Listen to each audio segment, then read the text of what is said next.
Makinis, manipis, minsan, madungis, pero masarap. Mwah! Ikis. Sexy time na. Sexy Mega! Para sa yes friend kong mahal na mahal ang trabaho niya. Solid yan. Yan ang tama. Yan ang tamang attitude at work. Coming from me, totoo ba to?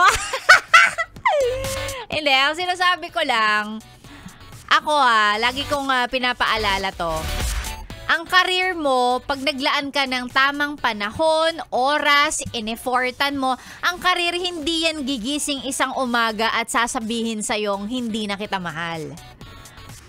Pero kapag minsan, i-invest mo yung oras mo, pagod mo, pera mo sa tao, mas uunahin mo yon kesa sa career mo, yung trabaho na papabayaan mo, all because lahat ng attention mo ay nasa jowa mo na wala namang ibang ginawa kundi bigyan ka ng sakit ng ulo. Tapos later on, pagpapalit ka pa sa pangit, o diba, nakakainis, nakakagigil, nakakagalit. Ang sinasabi ko lang, dapat alam mo yung priority mo. Kapag ka nasa punto ka ng buhay mo, yes friend, pipili ka, career o love life, hindi naman masama at hindi naman magmumukha kang pera pag sinabi mong uunahin mo yung career. Pwede naman sa ngayon, career muna and then later on, yung love life. Diba? Ganon.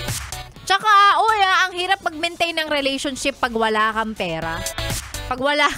Pag wala kang trabaho, sige, sabihin mong mali ako. Papayag ka ba na kada labas ninyo, manunood kayo ng sine, laging siya yung magbabayad? Well, sa akin, personally, preference ko lang naman to. Ewan ko sa'yo. Pero pag magde-date tayo, gusto ko may ambag naman ako. At least kung ikaw na yung bumili ng movie tickets, at least ako yung manlibre sa'yo ng merienda. Yung ganon. Nakakahiya Well, ikaw kung di ka nahihiya na magde-date kayo, siya lagi gumagastos, edi ikaw yon. Pero I mean, ang sa akin lang, mahirap yung yung mag-maintain ng relasyon tas wala kang budget. O sige, pagka-anniversary ninyo, o sige, ano gagawin natin? Hindi naman sa sinasabi kong dapat engrande, o 'di ba? Alam ko naman pag totoong mahal ka nung tao, kahit saan mo siya dalhin, okay lang siya. Kahit magtusok-tusok lang kayo, o di naman kaya kahit maglugaw-lugaw lang kayo diyan sa Pasay, okay na siya. Kasi mahal ka niya, maiintindihan naman niya. Pero syempre, 'di ba, gugustuhin mo rin na i-provide dun sa partner mo yung sa tingin mong deserve niya. And mahirap 'yun pag wala kang kaching-kaching. Diba? Pag wala kang budget.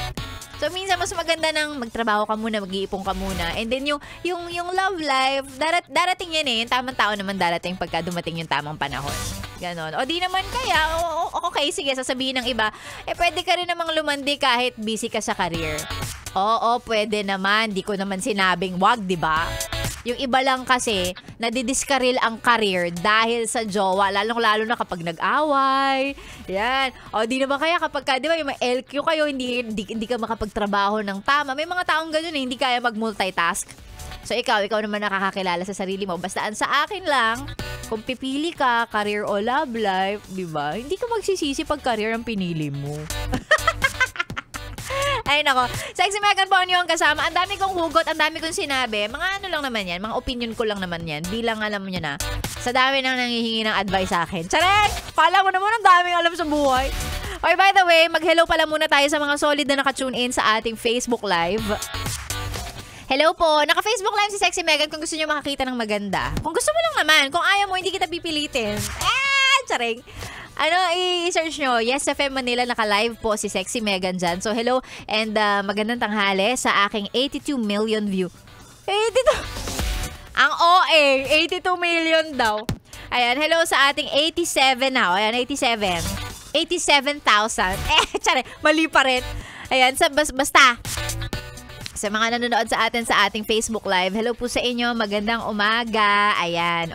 In fairness sa mga nanonood sa atin sa ating Facebook Live, ang dami nila, Metro and Mega Manila, and sometimes sa mga malalayong lugar pa. So hello po sa inyo, thank you very much. Ayan. Eto muna, bago tayo magtuloy-tuloy, bago umexit si Sexy Megan, kasi syempre hanggang tanghali lang tayo, alangan naman mag-overtime.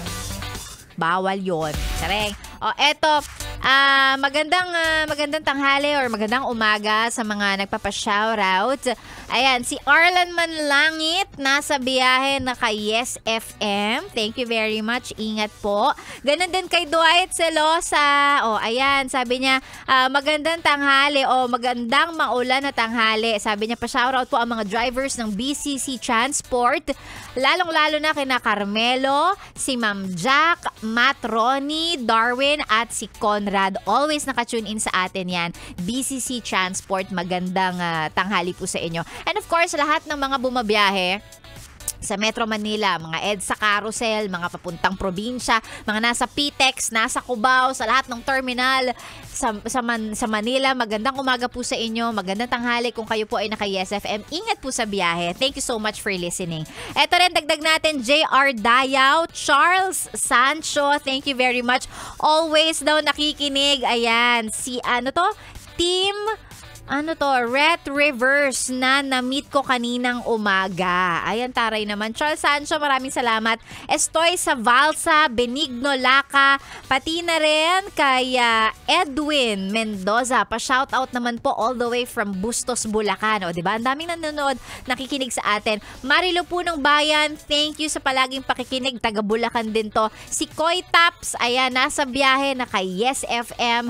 Maraming salamat. Again, ingat-ingat po sa mga nasa kalsada sa mga oras na to, lalong-lalo na pagkamaulan. Ingat-ingat po kayo. Si Sexy Megan magbabalik bukas. Exit na tayo, tama na to. Alas 9 po ulit hanggang tanghali bukas. Ay, sa wakas, konti na lang Friday na. Sexy Megan po inyong nakasama dito lang sa stasyong masarap pakinggan. This is 101.1 Yes FM. Solid!